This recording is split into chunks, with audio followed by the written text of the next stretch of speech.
ಸರ್ಕಾರದ ವಸತಿ ಮೇಲೆ ಬಿಆರ್ಪಿ ಬಾಂಬ್, ವಿಪಕ್ಷಗಳಿಗೆ ಕೈ, ಶಾಸಕನ ಆಡಿಯೋ ಅಸ್ತ್ರ. ಹೈಕಮಾಂಡ್ ಗರಂ, ಸಿಎಂ ಬುಲಾವ್. ಇದುವೇ ಚಿತ್ರದುರ್ಗದ ಮೊದಲ ಸ್ಟೋರಿ. ಮನೆಯಲ್ಲೂ ಪರ್ಸೆಂಟೇಜ್.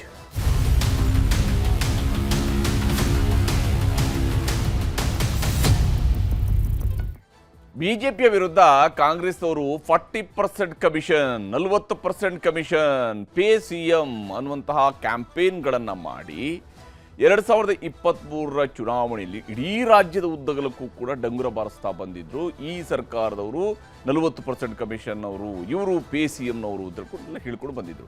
ಈಗ ಅದೇ ಕಾಂಗ್ರೆಸ್ನವರು ಆಡಳಿತ ನಡೆಸ್ತಾ ಇರುವಾಗ ಕಾಂಗ್ರೆಸ್ನ ಶಾಸಕರೇ ಹೇಳ್ತಾ ಇದ್ದಾರೆ, ಇಲ್ಲಿ ದುಡ್ಡು ಕೊಟ್ಟು ಮನೆಗಳನ್ನು ಹಂಚಿಕೆ ಮಾಡ್ತಾ ಇದ್ದಾರೆ. ಈ ಮಾತುಗಳನ್ನು ಹೇಳ್ತಾ ಇರೋದು ಕಾಂಗ್ರೆಸ್ನ ಶಾಸಕ. ಕಾಂಗ್ರೆಸ್ ಸರ್ಕಾರದ ವಿರುದ್ಧ ಕಾಂಗ್ರೆಸ್ ಶಾಸಕನೇ ಇಂಥದ್ದೊಂದು ಬಾಂಬ್ ಸುಡಿಸಿರುವಂಥದ್ದು ಬಹಳ ಮುಖ್ಯ ಆಗಿದೆ. ಯಾಕಂದ್ರೆ ಕಾಂಗ್ರೆಸ್ನ ವಿರುದ್ಧವೇ ಭ್ರಷ್ಟಾಚಾರದ ಆರೋಪವನ್ನ, ವಸತಿ ಇಲಾಖೆಯಲ್ಲಿ ಅಕ್ರಮ ನಡೆದಿದೆ, ಭ್ರಷ್ಟಾಚಾರ ನಡೆದಿದೆ ಅನ್ನುವಂಥದ್ದನ್ನ ಈಗ BR ಪಾಟೀಲ್ ಹೇಳ್ತಾ ಇದ್ದಾರೆ. ಮೀಸಲಾತಿ ಕೊಟ್ಟ ಮರುದಿನವೇ ಶಾಕ್ ಕೊಟ್ಟಿದ್ದಾರೆ ಆಳಂದ ಶಾಸಕ. ನಿನ್ನೆ ಅಷ್ಟೇ ಅಲ್ಪಸಂಖ್ಯಾತರಿಗೆ 5% ಮೀಸಲಾತಿಯನ್ನು ಹೆಚ್ಚಳ ಮಾಡಿ ವಸತಿ ಇಲಾಖೆಯಿಂದ ಅನುಮೋದನೆಯನ್ನು ಪಡ್ಕೊಳ್ಳಲಾಗಿತ್ತು ರಾಜ್ಯ ಕ್ಯಾಬಿನೆಟ್ ಸಭೆಯಲ್ಲಿ. ಆದರೆ ಇವತ್ತು BR ಪಾಟೀಲ್ ಹೇಳ್ತಿದ್ದಾರೆ, ಇಲ್ಲಿ ಮನೆ ಹಂಚಿಕೆಯಲ್ಲೂ ಕೂಡ ನೀವು ದುಡ್ಡು ತಗೊಂಡು ಮನೆ ಹಂಚಿಕೆ ಮಾಡ್ತಾ ಇದ್ದೀರಿ. ನಾನು ಇದನ್ನೇನಾದ್ರೂ ಹೇಳಿದರೆ ಬಾಯಿ ಬಿಟ್ಟರೆ ಸರ್ಕಾರ ಶೇಕ್ ಆಗುತ್ತೆ ಅನ್ನುವಂಥ ಮಾತನ್ನು ಹೇಳಿದ್ದಾರೆ. ಅಂದರೆ BR ಪಾಟೀಲ್ರ ಹತ್ರ ಬಹಳಷ್ಟು ವಿಚಾರಗಳು ಇದೆ ಅಂತ ಹೇಳ್ತಿರ್ತಾರೆ. ಅಂದರೆ ಪಾಟೀಲ್ರು ಕೂಡ ಈ ಮಾತುಗಳನ್ನು ಕೇವಲ ಆಡಿಯೋ ಬಾಂಬ್ ಹಾಕೋಕ್ಕೆ ಮಾತ್ರ ಸೀಮಿತ ಮಾಡಿದ್ರ ಅನ್ನುವ ಅನುಮಾನ ಸಹಜವಾಗಿಯೇ ಇರುವಂಥದ್ದು. ಇಲ್ಲಿ ಶಾಸಕ BR ಪಾಟೀಲ್ ಯಾವ ಸ್ವರೂಪದ ಆರೋಪಗಳನ್ನು ಮಾಡ್ತಾ ಇದ್ದಾರೆ ಅನ್ನೋದನ್ನು ನಾವು ನೋಡ್ತಾ ಹೋದಿದ್ರೆ, ಕಾಂಗ್ರೆಸ್ ಸರ್ಕಾರಕ್ಕೆ ಕಾಂಗ್ರೆಸ್ ಶಾಸಕರೇ ಈಗ ಮುಜುಗರವನ್ನು ತಂದಿಟ್ಟಿದ್ದಾರೆ. ಅದರಲ್ಲಿ ಈ ಮುಜುಗರ ತಂದಿರೋದರಲ್ಲಿ BR ಪಾಟೀಲ್ರು ಒಬ್ಬ ಸ್ಪೆಷಲಿಸ್ಟ್ ಥರ ಈಗ ಗೋಚರಿಸ್ತಾ ಇದ್ದಾರೆ. ಯಾಕಂದರೆ ಈ ಸರ್ಕಾರ ಅಸ್ತಿತ್ವಕ್ಕೆ ಬಂದ ದಿನದಿಂದಲೂ ಕೂಡ, ಅಂದರೆ 2023ರಲ್ಲಿ ಈ ಸರ್ಕಾರ ಬಂದಲ್ಲಿಂದಲೂ ಕೂಡ ಹೇಗೆಲ್ಲ ಮುಜುಗರವನ್ನು ಸೃಷ್ಟಿಸುವಂಥ ಕೆಲಸವನ್ನು ಮಾಡಿದ್ದಾರೆ ಅನ್ನೋದು ಕೂಡ ನಿಮಗೆ ಮತ್ತೆ ವಿವರಿಸ್ತೀನಿ. ನಾನು ಆ ಲೆಕ್ಕವನ್ನು ಕೂಡ ನಿಮಗೆ ನೀಡ್ತೀನಿ. ಕಾಂಗ್ರೆಸ್ ಸರ್ಕಾರಕ್ಕೆ ಕಾಂಗ್ರೆಸ್ ಶಾಸಕರ ಆಡಿಯೋ ಈಗ ದೊಡ್ಡ ಸಂಕಷ್ಟವನ್ನು ತಂದಿಟ್ಟಿದೆ. ಅಷ್ಟೇ ಅಲ್ಲದೆ BR ಪಾಟೀಲ್ ಹೇಳಿದ್ದಾರೆ, ಹೌದು ಅದು ನಾನೇ ಮಾತಾಡಿದ್ದು, ನಂದೇ ಆಡಿಯೋ ಅಂತ ಹೇಳ್ಕೊಂಡು ಅವ್ರು ಹೇಳ್ತಾ ಇದ್ದಾರೆ. ತಮ್ಮದೇ ಸರ್ಕಾರದ ವಿರುದ್ಧ ಆಳಂದ ಶಾಸಕ BR ಪಾಟೀಲ್ರು ಗರಂ ಆಗಿದ್ದಾರೆ. ಆಳಂದ ಶಾಸಕರಿಗೆ ಸಿಟ್ಟು ಬಂದಿದೆ. ಕಾರಣ, ತನ್ನ ಕ್ಷೇತ್ರದಲ್ಲಿ ಬಡವರಿಗೆ ಸಿಗಬೇಕಾಗಿದ್ದಂಥ ಮನೆಗಳ ಹಂಚಿಕೆ ಸರಿಯಾಗಿ ಆಗ್ತಾ ಇಲ್ಲ ಅಂತ ಹೇಳಿ ವಸತಿ ಇಲಾಖೆ ವಿರುದ್ಧ ಭ್ರಷ್ಟಾಚಾರದ ಆರೋಪವನ್ನ ಖುದ್ದು ಕಾಂಗ್ರೆಸ್ ಶಾಸಕರೇ ಮಾಡ್ತಾ ಇದ್ದಾರೆ. ಕಾಂಗ್ರೆಸ್ ಶಾಸಕರೇ ಹೇಳ್ತಾ ಇದ್ದಾರೆ. ವಸತಿ ಸಚಿವರ ಆಪ್ತ ಕಾರ್ಯದರ್ಶಿ ಜೊತೆಗೆ ಸಂಭಾಷಣೆಯ ಸಂದರ್ಭದಲ್ಲಿ, ಅವ್ರ ಜೊತೆಗೆ ಮಾತನಾಡ್ತಾ ಇದ್ದಂಥ ಸಂದರ್ಭದಲ್ಲಿ, ದೂರವಾಣಿ ಮೂಲಕವಾಗಿ ಮಾತಾಡುವ ಸಂದರ್ಭದಲ್ಲಿ ಅವರು ಹೇಳಿದ್ದಾರೆ, ದುಡ್ಡು ಕೊಟ್ಟರೆ ಮಾತ್ರ ಮನೆ ಸಿಗುತ್ತಾ ಅಂತ ಹೇಳ್ಕೊಂಡು. ಸಚಿವ ಜಮೀರ್ ಆಪ್ತ ಕಾರ್ಯದರ್ಶಿ ಸರ್ಫರಾಜ್ ಖಾನ್ ಜೊತೆಗೆ ಅವರು ಮಾತನಾಡ್ತಾ ಇದ್ರು. ಈ ಸಂದರ್ಭದಲ್ಲಿ ಅವರು ಹೇಳಿದ್ದಾರೆ, ಸರ್ಫರಾಜ್ ಖಾನ್ ಅವರೇನೋ ಕೊಡಿ ಸರ್, ಅದು ಯಾವುದು ಲೆಕ್ಕ ಕೊಡಿ, ಯಾವುದು ನೋಡೋಣ, ನಾನು ಮಾಡಿಸ್ಕೊಡ್ತೀನಿ ಅನ್ನೋಂಥ ರೀತಿಯಲ್ಲಿ ಹೇಳ್ತಾ ಇದ್ದಾರೆ. ಆದರೆ ಕಾಸು ಕೊಟ್ಟರಷ್ಟೇ ಮನೆ ಅಂತ BR ಪಾಟೀಲ್ ಹೇಳಿರುವಂಥದ್ದು ಇಲ್ಲಿ ಬಹಳ ಗಮನಾರ್ಹ ಸಂಗತಿ. ಹಾಗಾದರೆ ಕಾಂಗ್ರೆಸ್ನವರು ಬಿಜೆಪಿಯ ವಿರುದ್ಧ ಮಾಡಿದಂತಹ ಪರ್ಸೆಂಟೇಜ್ ಆರೋಪದ ಕಥೆ ಏನು? ಈಗ ಇವರೇ ಮನೆಯನ್ನು ದುಡ್ಡು ತಗೊಂಡು ಮನೆ ಕೊಡ್ತಾರೆ ಅಂತ ಹೇಳಿ ಆದರೆ ಮನೆಯಲ್ಲೂ ಕೂಡ ಪರ್ಸೆಂಟೇಜ್ ಹೊಡಿತಾ ಇದ್ದಾರೆ ಹಾಗಾದರೆ ಕಾಂಗ್ರೆಸ್ನವರು ಅನ್ನುವಂಥ ಅನುಮಾನ ಬರುತ್ತೆ. ಬಾಯಿ ಬಿಟ್ಟರೆ ಸರ್ಕಾರ ಶೇಕ್ ಆಗುತ್ತೆ ಅಂತೇಳಿ ಶಾಸಕ ಹೇಳ್ತಾ ಇದ್ದಾರೆ. ಶಾಸಕರ ಮಾತನ್ನು ಕೇಳ್ತಾ ಇದ್ರೆ ಬಹುಶಃ ಈ ಸರ್ಕಾರವನ್ನು ಶೇಕ್ ಮಾಡುವಂತಹ ಮಾಹಿತಿ ಅವರಲ್ಲಿ ಇದೆ. ಹಾಗಾದರೆ ಭ್ರಷ್ಟಾಚಾರದ ಮಾಹಿತಿ ಅವರಲ್ಲಿ ಇದೆ ಅಂತ ಹೇಳಿ ಇಬ್ಬರ ಮಾತುಕತೆ ಹೇಗೆ ಸಾಗಿತ್ತು ಅನ್ನೋದನ್ನು ನಿಮಗೆ ತೋರಿಸ್ತೀನಿ. ये सर्फराज, हाँ साहब, हाँ साहब, आप गलत मत समझो, ताज्जुब की बात है। हाँ राजीव गांधी हाउसिंग कॉर्पोरेशन में जो लोग जाके पैसा देते हैं उनको घर मिला है। ये हो रहा है क्या, धंधा हो रहा है क्या? साहब, राजीव अगर ऐसा है तो साहब आप ऐसा है तो दीजिए। मैं लास्ट टाइम आपको बताया, और कौन नहीं, सा DGM action will take action sir immediately. मैं अपने सरकार को ऊपर नहीं सर, मैं इल्जाम कैसे लगाता हूँ? नहीं मैं जो तजुर्बा आया है, नहीं जो पैसा दिए उसको घर मिला है। नहीं सर, ऐसा हो ही नहीं सकता सर, क्योंकि घर ही नहीं है तो देंगे कहाँ से सर? अब कितने घर दिए अब? सर हम लोगों को लास्ट ईयर में जो सर कुछ 10 या 12 हजार घर जब लास्ट टाइम दिए थे सर, जो MLA से मिनिस्टर साहब ने जो रिक्वेस्ट किया, this was 2 years back when the new government came into power sir. Now we have asked for about 43,000 houses जो लैप्स हो गए, हमको वापस दो बल्कि हम लोग पूछे हैं सर। मेरा सुनिए, किसी को बोला नहीं, जो मेरा लेटर भेजा था वो नहीं हुआ। वही लेटर ग्राम पंचायत के चेयरमैन मेरे पास से लेके गए, वो पैसा दे के लेके आए घर मकान। कौन सा सर, अब कौन मैं सा हमारी दीजिए इज्जत क्या रहेगा? सर? वो दीजिए सर, कौन सा है? मैं किसी को नहीं बोला, but I will take action sir, let me know sir. अब वो कैंसिल करके आप ही देंगे, ऐसा ऐसा किया है, I will hang that fellow who has done it sir, 100%। Hang नहीं, एक आदमी नहीं, बहुत लोगों को हैंग करना पड़ता। आप दो ना, आप मुझे दो sir, at least will see what has happened sir. आप थोड़ा मुझे प्लीज दीजिए सर। टेक एग्जांपल दंगापुर जरेजे ग्राम पंचायत एंड कड़गंची हित्तल शिरूर। इतिल शेरूर, ओके सर। मैं चेक करके आपको वापस फोन करता हूँ नहीं, क्या चेक करते? मेरा तजुर्बा है, मैं हमारे मिनिस्टर, हमारे पार्टी की साहब, सरकार के ऊपर मैं साहब, इल्जाम मुझे सर लेट मी मेरा चेक जो एंड गेट बैक। ये पैसा खाने का देने का एविडेंस तो मिलता नहीं। पैसे जो लेके गया जो दिया नहीं सर, इसमें तो जरूर मिलेगा सर एविडेंस। मैं चेक करता हूँ, चेक करके बोलता हूँ सर मैं। यस अब मेरे बगल में अफजलपुर कॉन्स्टिट्यूंसी में हाँ कितने मकाने पैसा दे के लेके गए? सुनिए, हाँ मुन्नಳ್ಳಿ हाँ 200 मकान, मुन्नಳ್ಳಿ, हाँ दरगाह शिरूर और 100 मकान, दरगाह शेरूर, हाँ 100 मकान, okay, Gangapur B R Ambedkar हाँ 200 मकान, ओके सर। कवलगा में 200, माडाल में मांडाल, हाँ ये 100, फिर 100। Okay sir. टोटल जो है 950। 950 हाउसेस। हाँ, ये सर मैं आपको अभी हाफ एन आवर में ये पैसा दे के लाए। मैं अभी चेक करके बोलता हूँ सर, आप क्या चेक करते? सर। मैं मुंह खोले तो ಸರ್ಕಾರ ಹಿಲೇಗ. ಇಲ್ಲಿ ನಾನು ಬಾಯ್ ಬಿಟ್ರೆ ಸರ್ಕಾರ ಅಲ್ಲಾಡುತ್ತೆ ಅನ್ನುವಂಥದ್ದನ್ನ ಹೇಳ್ತಾರೆ ಬಿ ಆರ್ ಪಾಟೀಲ್ರು. ಒಂದ್ಸಲ ಎರಡು ಸಲ ಹೇಳಿಲ್ಲ, ಆ ಇಡೀ ಕಾನ್ವರ್ಸೇಷನ್ಲಿ ಹಲವಾರು ಬಾರಿ ಅವರು ಹೇಳಿದ್ದಾರೆ. ನೋಡಿ, ಇದು ಮನೆ ದುಡ್ಡು ಕೊಟ್ಟು ತಗೊಂಡಿರುವಂತಹ ಮನೆಗಳು. ನನ್ನ ಲೆಟರ್ನಲ್ಲಿ ನಾನು ಸಹಿ ಹಾಕಿ ಕೊಟ್ಟಿರುವಂಥ ಲೆಟರ್ಗೆ ಮನೆ ಕೊಟ್ಟಿಲ್ಲ, ಆದರೆ ಗ್ರಾಮ ಪಂಚಾಯತ್ ಅಧ್ಯಕ್ಷ ನನ್ನ ಮೂಲಕವಾಗಿ ತೆಗೆದುಕೊಂಡು ಹೋಗಿರುವಂಥ ಲೆಟರ್ಗೆ ನೀವು ಮನೆ ಕೊಟ್ಟಿರಿ. ದುಡ್ಡು ಕೊಟ್ಟು ತಗೊಂಡ್ಬಂದಿದ್ದಾನೆ ಅವ ಮನೆ. 950 ಮನೆಗಳನ್ನ ಹಾಗೆ ತಗೊಂಡು ಬಂದಿದ್ದಾನೆ ಅಂತ ಹೇಳುವಂಥ ಮಾತುಗಳನ್ನ ಬೇರೆ ತಗೊಂಡು ಬಂದಿದ್ದಾರೆ. ನಾನು ಹ್ಯಾಂಗ್ ಮಾಡಿಸ್ತೀನಿ ಅಂತ ಹೇಳ್ತಾರೆ. ಹಾಗೆ ಹ್ಯಾಂಗ್ ಮಾಡ್ಸೋಕೆ ಹೋದರೆ ಸುಮಾರು ಜನ ನೀವು ಹ್ಯಾಂಗ್ ಮಾಡಿಸ್ಬೇಕಾಗುತ್ತೆ ಅಂದ್ಕೊಂಡು ಬಿ ಆರ್ ಪಾಟೀಲ್ ನಗ್ತಾ ಇದ್ದಾರೆ. ಇದು ನಿಜಕ್ಕೂ ಕೂಡ ಯಾವುದೇ ಸರ್ಕಾರ ಈ ರೀತಿಯಾಗಿ ಹಾಗಾದರೆ ಮನೆಗಳ ಹಂಚಿಕೆಯನ್ನು ಕೂಡ ದುಡ್ಡು ಕೊಟ್ಟು ಬಡವರಿಗೆ ಕೊಡುವಂತಹ ಮನೆಯನ್ನು ಕೂಡ ದುಡ್ಡು ತಗೊಂಡು ಹಂಚ್ತಾ ಇದ್ದಾರಾ? ಇದು ಇಲ್ಲಿ ಬಹಳ ಗಂಭೀರವಾಗಿರ್ತಕ್ಕಂಥ ಪ್ರಶ್ನೆ. ಯಾರು ಇದನ್ನು ಮಾಡ್ತಿದ್ದಾರೆ ಅನ್ನುವಂತಹ ವಿಚಾರವೂ ಕೂಡ ಇದ್ದೇ ಇದೆ. ಇಲ್ಲಿ ಯಾವಾಗ ಪಾಟೀಲ್ರ ಈ ಮಾತು, ಈ ಆಡಿಯೋ ವೈರಲ್ ಆಯಿತು, ಪಾಟೀಲ್ರು ಇದನ್ನು ದೃಢಪಡಿಸಿದ್ದಾರೆ. ಹೌದು, ನಂದೇ ಅದು ವಾಯ್ಸು, ನಾನೇ ಮಾತಾಡಿದ್ದು ಅಂತ. ಬಿ ಆರ್ ಪಾಟೀಲ್ರ ಆಡಿಯೋ ವೈರಲ್ ಆಗ್ತಾ ಇದ್ದೇ ಸರ್ಕಾರಕ್ಕೆ ಮುಜುಗರವು ಕೂಡ ತಂದಿಟ್ಟಿದೆ. ಇದು ಮತ್ತೊಂದು ಬಾರಿ ಇದು ಮತ್ತೆ ಈ ರೀತಿಯಂಥ ಮುಜುಗರವನ್ನು ಪಾಟೀಲ್ರ ಮಾತುಗಳಿಂದ ಆಗ್ತಾ ಇದೆ ಸರ್ಕಾರಕ್ಕೆ. ಶಾಸಕ ಬಿ ಆರ್ ಪಾಟೀಲ್ಗೆ ಸಿ ಎಂ ಸಿದ್ದರಾಮಯ್ಯನವರು ಬುಲಾವ್ ಕೊಟ್ಟಿದ್ದಾರೆ. ಬನ್ನಿ ಪಾಟೀಲ್ರೆ ಮಾತನಾಡೋಣ ಅಂತೇಳಿ ಸಿದ್ದರಾಮಯ್ಯನವರು ಬರಕ್ಕೆ ಹೇಳಿದ್ದಾರೆ. ಖುದ್ದು ಭೇಟಿಯಾಗಿ ಆರೋಪದ ಬಗ್ಗೆ ವಿವರಣೆ ನೀಡುವಂತೆಯೂ ಕೂಡ ಸೂಚನೆಯನ್ನು ಕೊಟ್ಟಿದ್ದಾರೆ ಮುಖ್ಯಮಂತ್ರಿ ಸಿದ್ದರಾಮಯ್ಯನವರು ತಮ್ಮ ಆಪ್ತ ಶಾಸಕರಾಗಿರ್ತಕ್ಕಂತಹ ಬಿ ಆರ್ ಪಾಟೀಲ್ರಿಗೆ. ಬಿ ಆರ್ ಪಾಟೀಲ್ ಆಡಿಯೋ ವಸತಿ ಇಲಾಖೆಯ ಬಗ್ಗೆ ವರಿಷ್ಠರಿಂದ ಮಾಹಿತಿ ಕೂಡ ಸಂಗ್ರಹ ಆಗಿದೆ.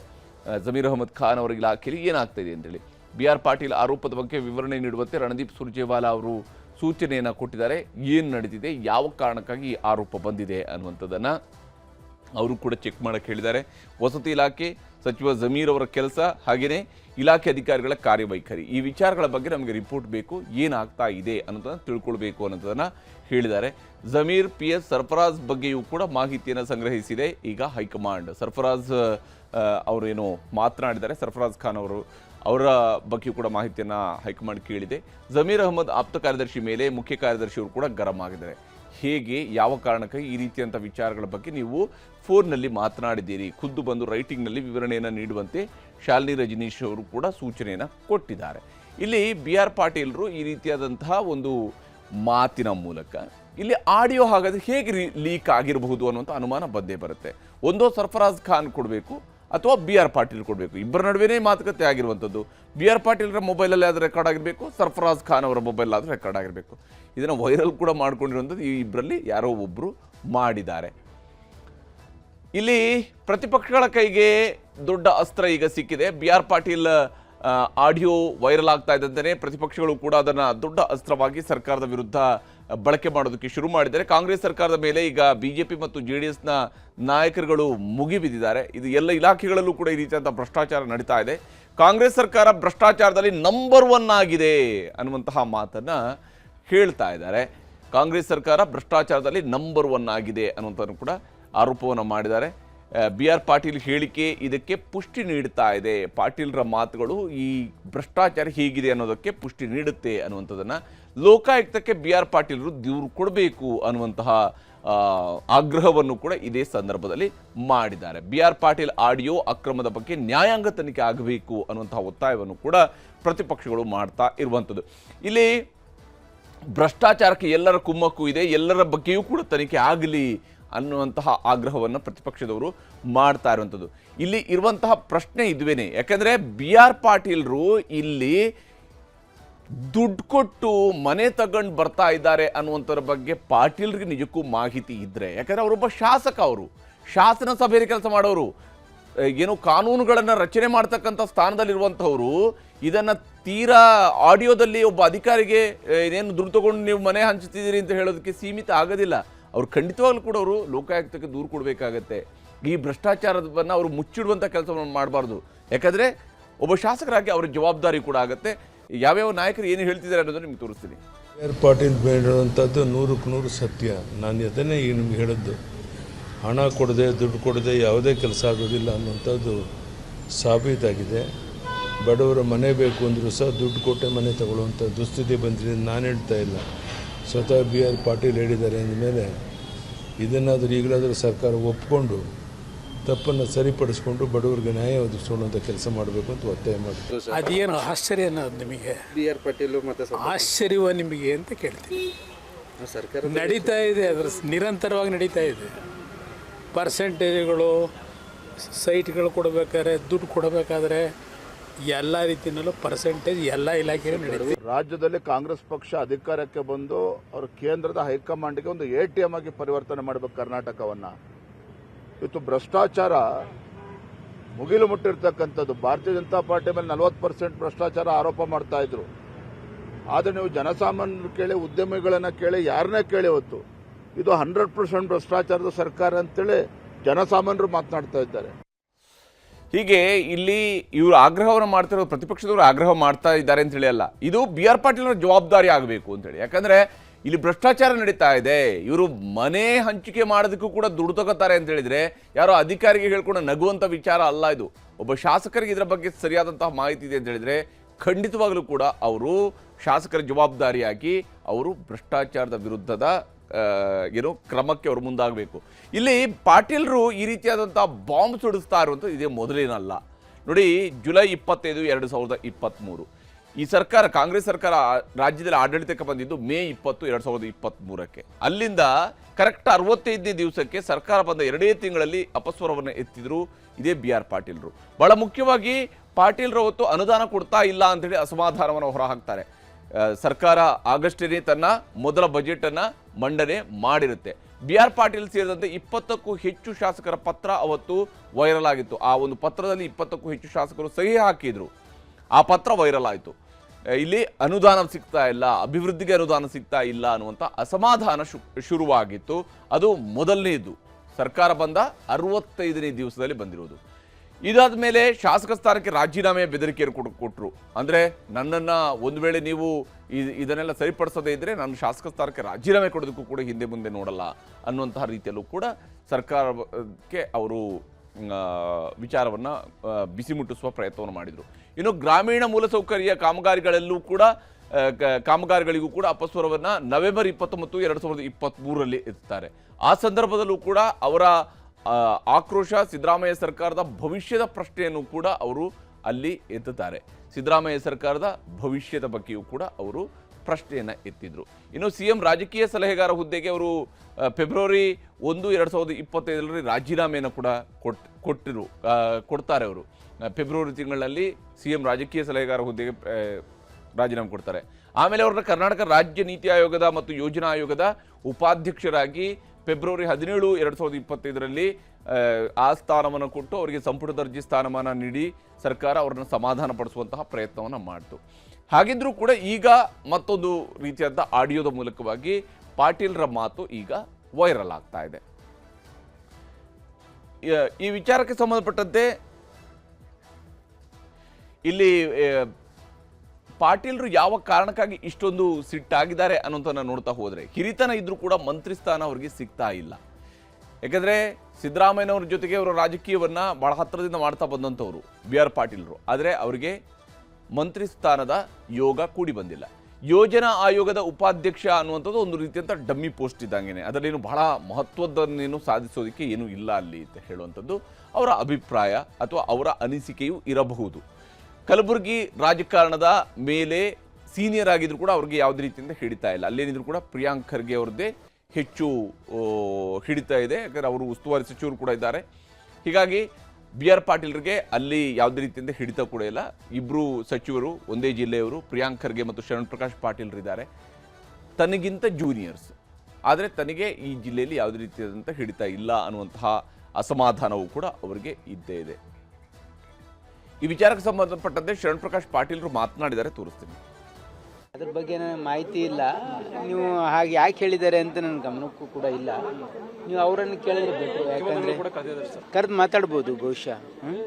ಯಾಕಂದರೆ ಈಗ ಅವರು ಹಿರಿಯ ಶಾಸಕರಿದ್ದಾರೆ, ಅವರು ಹಾಗೆ ಹೇಳಿದ್ದಾರೆ ಅಂತಂದರೆ ಅದು ಅವ್ರಿಗೆ ಕರೆದು ಮಾನ್ಯ ಮುಖ್ಯಮಂತ್ರಿಗಳು ಹೀಗೆ ಅವ್ರನ್ನ ಕರೆದು ಮುಖ್ಯಮಂತ್ರಿಗಳು ಮಾತಾಡಬಹುದು ಅನ್ನುವಂಥ ಮಾತುಗಳಿದೆ. ಇದು ಮುಖ್ಯಮಂತ್ರಿಗಳು ಮಾತನಾಡುವಂಥ ವಿಚಾರ ಅಲ್ಲ. BR ಪಾಟೀಲ್ರು ನಿಜಕ್ಕೂ ಕೂಡ ಇಲ್ಲಿ ಮನೆ ಹಂಚಿಕೆಯಲ್ಲಿ ದುಡ್ಡು ತಗೊಂಡು ಮನೆ ಹಂಚಿಕೆ ಮಾಡ್ತಾ ಇದ್ದಾರೆ ಅಂತ ಹೇಳಿದ್ರೆ ಅದು ಕ್ಲಿಯರ್ ಆಗಿರುವಂಥ ಭ್ರಷ್ಟಾಚಾರ. ಈ ಭ್ರಷ್ಟಾಚಾರವನ್ನು ಕೇವಲ ಫೋನಲ್ಲಿ ಮಾತಾಡಿ ಭ್ರಷ್ಟಾಚಾರ ಬಗೆಹರಿಸಿದಂತಹ ರೀತಿಯಲ್ಲಿ ಆಗಬಾರ್ದು. ಅಥವಾ ಅದು ಆಡಿಯೋ ವೈರಲ್ ಆಗೋದ್ರ ಮೂಲಕವಾಗಿ BR ಪಾಟೀಲ್ರು ಯಾರಿಗೂ ಕೇರ್ ಮಾಡಲ್ಲ, ನಮ್ಮ ಪಾರ್ಟಿಯವ್ರನ್ನೂ ಬಿಡಲ್ಲ ಅಂತ ತಿಳ್ಕೊಂಡು ಅವ್ರ ಬೆಂಬಲಿಗರು ಖುಷಿ ಪಡ್ಬೋದು. ಆದರೆ BR ಪಾಟೀಲ್ರು ಕರ್ನಾಟಕದಲ್ಲಿ ಶಾಸಕರಾಗಿ ಪ್ರಮಾಣ ವಚನವನ್ನು ಸ್ವೀಕರಿಸಿರ್ತಕ್ಕಂಥ ಶಾಸಕ, ಚುನಾಯಿತ ಶಾಸಕ. ಅವ್ರಿಗೆ ಶಾಸನಬದ್ಧವಾದಂತಹ ಅಧಿಕಾರಗಳಿದ್ದಾವೆ. ಖಂಡಿತವಾಗ್ಲೂ ಕೂಡ ಅವರು ಈ ವಿಚಾರದಲ್ಲಿ ಲೋಕಾಯುಕ್ತಕ್ಕೆ ದೂರು ಕೊಡಬೇಕು. ಆ ಮೂಲಕವಾಗಿ ಯಾವ ಭ್ರಷ್ಟಾಚಾರ ನಡೀತಿದೆ ಅನ್ನೋದನ್ನು ಹೇಳಬೇಕು. ಇಲ್ಲದೆ ಹೋದರೆ ಸುಮ್ಮನೆ ಆರೋಪಕ್ಕೆ ಆರೋಪ ಮಾಡಿದಂತಹದ್ದಕ್ಕೆ ಮಾತ್ರ ಇದು ಸೀಮಿತ ಆಗುತ್ತೆ ಹೊರತು, ಅಥವಾ ರಾಜಕೀಯದ ಅಸ್ತ್ರಕ್ಕೆ ಮಾತ್ರ ಇದು ಸೀಮಿತ ಆಗಿದೆ ಹೊರತು ಬೇರೆ ಯಾವುದೇ ರೀತಿಯಿಂದ ಪ್ರಯೋಜನಕ್ಕೆ ಇದು ಬರುವುದಿಲ್ಲ.